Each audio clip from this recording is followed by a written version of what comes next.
विदुषी पद्मश्री माणिक वर्मा जन्मशताब्दी वर्षाच्या सांगतेनिमित्त माणिक मोती संगीत मैफिलीला रसिक श्रोत्यांचा उदंड प्रतिसाद मिळाला। स्वर्गीय श्रीमंत कमलाबाई दत्ताजीराव भोसले दळीकर प्रतिष्ठानकडून या मैफिलीचं आयोजन करण्यात आलं होतं।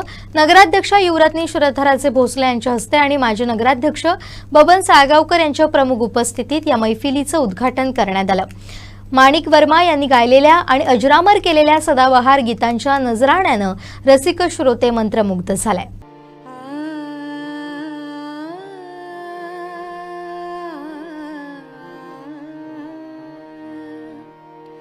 कबीराचे बिन तोशिले, कबीराचे बिन तोशिले, कौसल्याचा रामबाई, कौसल्याचा राम, कौसल्याचा रामबाई, कौसल्याचा राम, कबीराचे बिन तोशिले, कबीराचे बिन तोशिले, कौसल्याचा रामबाई, कौसल्याचा राम, भाबड्याय भक्तांसाठी। संगीत क्षेत्र म्हटलं की कोणी बोलवले की नाही म्हणता येत नाही। नीरजचा 4 दिवसापूर्वी फोन आला, म्हटलं नीरज येणार मी कार्यक्रमाला, आणि त्याप्रमाणे या ठिकाणी उपस्थित राहिलो आहे। सावंतवाडी नगर परिषद काम करत असताना अनेक पर्यटन महोत्सव त्या काळामध्ये झाले। जवळजवळ 14 पर्यटन महोत्सवाच्या माध्यमातून अनेक अत्यंत उत्कृष्ट असे पर्यटन महोत्सव साजरे व्हायचे आणि त्यानिमित्त त्या कलाकारांना संधी मिळायची। नगर परिषद धोरण असं होतं की प्रत्येक स्थानिक कलाकाराला तिथं कुठेतरी एक स्टेज मिळावं, तिथून त्यांना सादरीकरण करता यावं, या निमित्तानं त्या ठिकाणी ते सादरीकरण व्हायचं। नगराध्यक्ष मॅडम या ठिकाणी आहेत की अनेक कलाकारांच्या तक्रारी थोड्याशा आहेत की सावंतवाडी नगर परिषदेकडनं सहकार्य मिळत नाही। मॅडम, असा विषय आहे की ही संस्था आहे ती की फायद्यात चालण्यासारखं चालावी। ठीक आहे, तुम्ही इथंपर्यंत ठीक आहे, परंतु रिलायन्स कंपनी एखादी फायद्यात चालू शकते, परंतु ही लोकांना सुविधा देणारी एक संस्था आहे।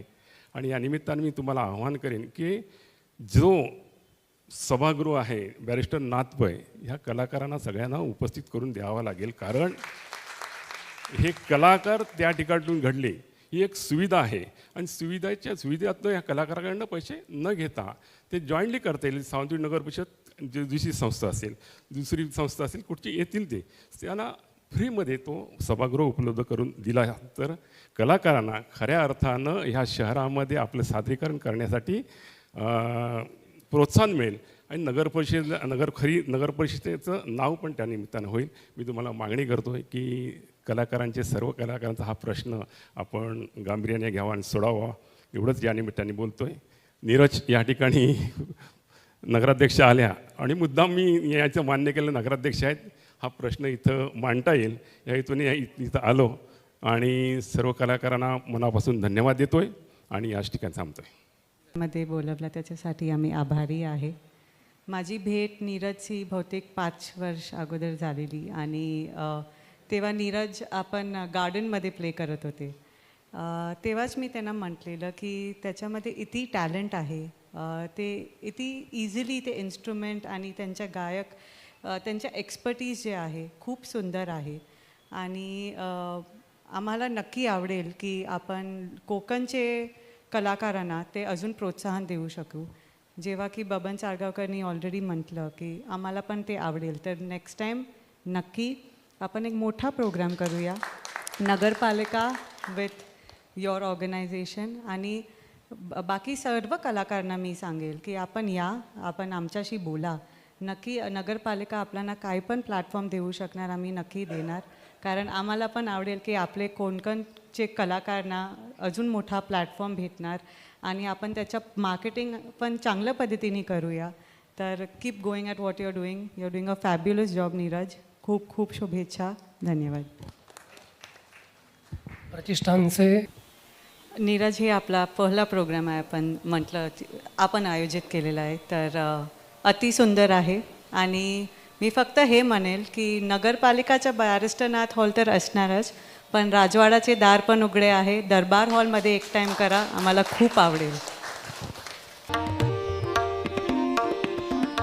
मारो कंठा विदेसा जो मारो कंठा विदेसा जो मारो कंठा विदेसा जो मारो कंठा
पंढरी